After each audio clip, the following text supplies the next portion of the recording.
ನಿಜವಾದ ಅಭಿಮಾನಿಗಳು ಬಂದಿದ್ದಾರೆ ಅಂತ ಅರ್ಥ ಆಗುತ್ತೆ. ಇದೇ ಬೇಕಾಗಿರೋದು, ಇನ್ಯಾರು ಬರೋದು ಬೇಕಾಗಿಲ್ಲ. ಡಾಕ್ಟರ್ ರಾಜ್ಕುಮಾರ್ ಸರ್ ಹೇಳಿರೋ ಪ್ರಕಾರ ಅಭಿಮಾನಿ ದೇವರುಗಳು ಬಂದ್ರೆ ಇನ್ಯಾರು ಬರೋದು ಬೇಡ. ಪದ್ಮಭೂಷಣ ಡಾಕ್ಟರ್ ರಾಜ್ಕುಮಾರ್ಗೆ ಇಷ್ಟೇ ಬೇಕಾಗಿರೋದು. ಡಾಕ್ಟರ್ ರಾಜ್ಕುಮಾರ್ ಸರ್ ಹೇಳಿದಂತ ಅನ್ನದಾತರು ಬಂದಿದಾರ, ಅವ್ರು ಬಂದಿದ್ರೆ ಸಾಕು. ಮೈಕ್ ಈ ಕಡೆ ತಗೊಂಡು ವೇದಿಕೆ ಮೇಲೆ ಎಲ್ರಿಗೂ ಬೇಗ ನಾನು ನಮಸ್ಕಾರ ಮಾಡ್ಬಿಡ್ತೀನಿ. ಕನ್ನಡಜ ಮೇಡಮ್ಗೆ, ಗೋಪಾಲಯ್ಯ ಸರ್ಗೆ, ನೆಲ್ಲರಾಜ ಅವ್ರಿಗೆ, ನೂಬು ಪಾಷರ್ಗೆ, ನಮ್ಮ ಸರ್ ನಮಸ್ಕಾರ ಸರ್, ರಾಘಣ್ಣನಿಗೆ, ಮೇಡಮ್ಗೆ, ನಿಮ್ಮಲ್ಕರ್ ಸಾಹೇಬರಿಗೆ, ಸರ್ ನಿಮ್ಮಲ್ಕರ್ ಸರ್ ನಮಸ್ಕಾರ. ಎಲ್ರಿಗೂ ಒಂದಿಷ್ಟ. ರಾಜ್ಕುಮಾರ್ ಸರ್ ಅವ್ರ ಬಗ್ಗೆ ತಮಾಷೆಗೆ ಎರಡು ಮಾತಾಡೋಣ.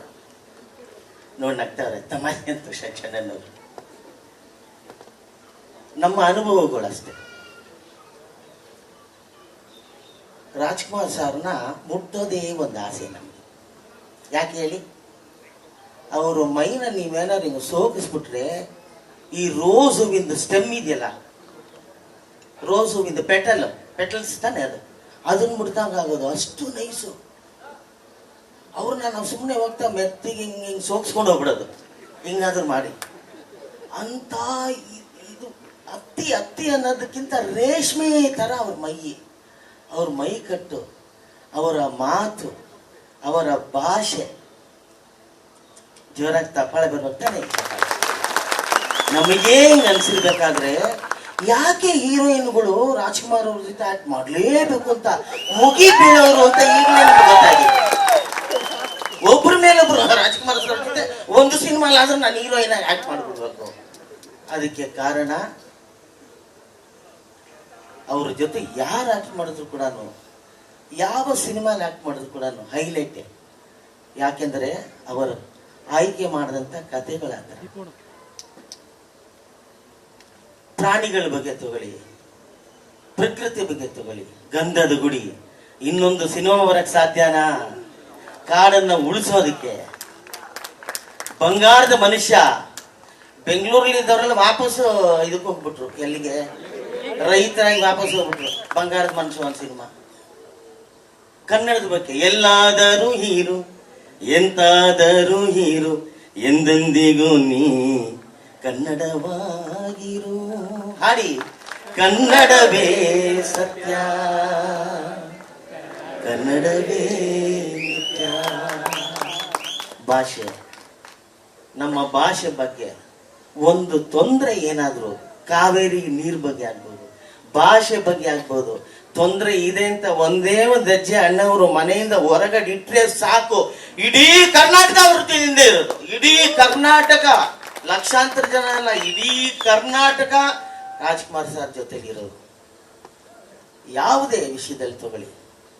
ಆದ್ರೂ ಅಂತ ಮಹಾನ್ ವ್ಯಕ್ತಿ ಅವರು ಕೂತಿದಾಗ ಒಂದು ಸಣ್ಣ ಅಭಿಮಾನಿ, ಸಣ್ಣ ಚಿಕ್ಕ ಮಗುವನ್ನ ಹುಡ್ಕೊಂಡು ಬಂದ್ಬಿಟ್ರು ಕೂಡ ಕೂತಿರೋರು ಎದ್ದು ನಮಸ್ಕಾರ ಮಾಡಿ ನಿಂತ್ಕೊಂಡ್ಬಿಡೋರು.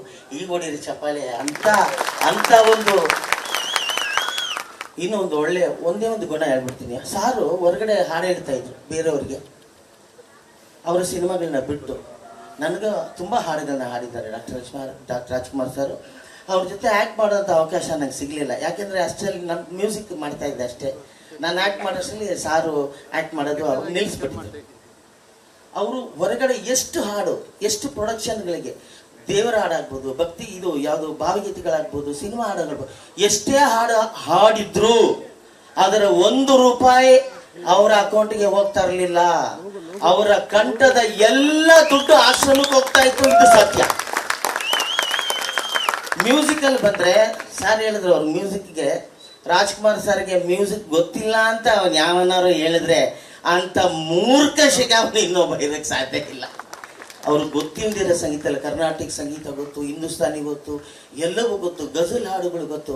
ಮಾಣಿಕ್ಯ ವೀಣಾ ಅಂತ ಒಂದು ರಾಗ ಮಾಲಿಕೆ 9 ರಾಗವನ್ನ ಒಂದೇ ಟೇಕಲ್ಲಿ ಹಾಡಿದವರು ಡಾಕ್ಟರ್ ರಾಜ್ಕುಮಾರ್ ಅವರು. ಒಂದೇ ಟೇಕ್ 9 ರಾಗ. ಯಾವ್ದ್ರಲ್ಲಿ ಕಮ್ಮಿ ಇದ್ರು ಡಾಕ್ಟರ್ ರಾಜ್ಕುಮಾರ್ ಸರ್. 97ನೇ ಈ ಒಂದು ಹುಟ್ಟುಹಬ್ಬದ ಈ ಒಂದು ದಿಕ್ಕಿ ಎಲ್ಲ ದಿಗ್ಗಜರು ಮತ್ತು ಸಂಗೀತದವರು ಎಲ್ಲ ಅಭಿಮಾನಿಗಳು ಬಂದು ಸೇರಿದರೆ ಮತ್ತೆ ರಾಜ್ಕುಮಾರ್ ಸರ್ ಹುಟ್ಟಲೇಬೇಕು. ಯಾಕೆಂದರೆ ಒಬ್ಬ ತಂದೆ, ಒಬ್ಬ ನಾಯಕ, ಚಿತ್ರರಂಗಕ್ಕಾಗ್ಬೋದು, ಬೇರೆ ಬಿಡಿ, ಬೇರೆ ನಾನು ಮಾತಾಡಲ್ಲ, ಚಿತ್ರರಂಗದಲ್ಲಿ ಮಾತ್ರ ಮಾತಾಡ್ತೀನಿ. ಈಗ ಅನಾಥರಾಗ್ಬಿಟ್ಟಿದ್ದೀವಿ ನಾವು. ತಂದೆ ಇಲ್ಲ, ತಾಯಿ ಇಲ್ಲ, ಲೀಡರ್ ಇಲ್ಲ, ಏನೂ ಇಲ್ಲ, ಕೇಳೋರಿಲ್ಲ, ಹೇಳೋರಿಲ್ಲ. ಒಬ್ಬರೇ ಇದ್ದಿದ್ದು ಡಾಕ್ಟರ್ ರಾಜ್ಕುಮಾರ್ ಸರ್, ಪಾರ್ವತಮ್ಮವರು, ಅವ್ರನ್ನ ನೆನೆಸ್ಕೊಳ್ಳೇಬೇಕು. ಮತ್ತೆ ಡಾಕ್ಟರ್ ರಾಜ್ಕುಮಾರ್ ಸರ್ ಹುಟ್ಟು ಬರಲಿ ಅಂತ ಹಾರೈಸಿ ನಾನು ಮಾತಾಡ್ತೀನಿ.